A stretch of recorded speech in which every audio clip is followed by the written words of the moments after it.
سلام، من عرفان هستم و میخوام نقد و بررسی ساینائس رو بذارم. خب، معرفی کوتاه ساینائس. ساینائس نسخه بهبود یافته از ساینای معمولی است که در دسته خودروهای اقتصادی و کوچک قرار میگیرد. این خودرو بیشتر برای استفاده در شهر طراحی شده و جایگزین مناسبی برای برخی از مدل‌های قدیمی‌تر سایپا به حساب می‌آید.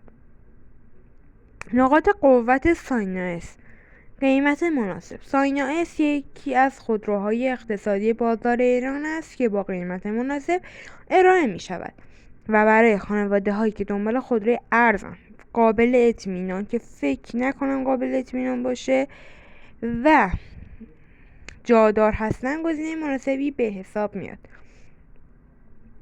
مصرف سوخت پایین: این خودرو از موتور کم مصرف بهره میبرد و مصرف سوخت آن نسبت به خودروهای بزرگتر کمتر است که برای استفاده شهری مزیت محسوب می شود.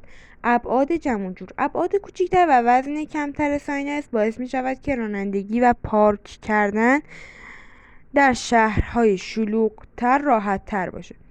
امکانات پایه قابل قبول: ساینائس نسبت به مدل‌های قبلی امکاناتی مثل تهویه مطبوع، رادیو و در نسخه‌های بالاتر سیستم‌های ایمنی اولیه را دارد.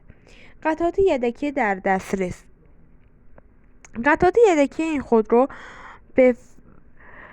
در بازار موجود است و هزینه تامین و نگهداری پایین و قطعاتش هم فراوانه. نقاط ضعفش: کیفیت مونتاژ بد، واقعا توی متریال داخلی کمکاری کردن و مونتاژ ساینائس مقایسه با رقبای پایین‌تره و این موضوع در طولانی مدت میتواند باعث کاهش رضایت مالک شود. ایمنی محدود: ساینائس از نظر ایمنی در سطح متوسط یا پایین‌تر قرار دارد و امکانات ایمنی پیشرفته مثل ایربگ های جانبی، سیستم های کمک راننده را ندارد. قدرت و شتاب پایین: موتور 1.5 لیتری این خودرو قدرت مناسبی برای رانندگی اسپورت را ندارد. شتابگیریش نسبتاً کنده. طراحی خارجی و داخلی ساده: طراحی خودرو نه چندان جذاب یا مدرن نیست و ممکن است برای کسانی که دنبال ظاهر بروزتر هستند گزینه مناسبی نباشد.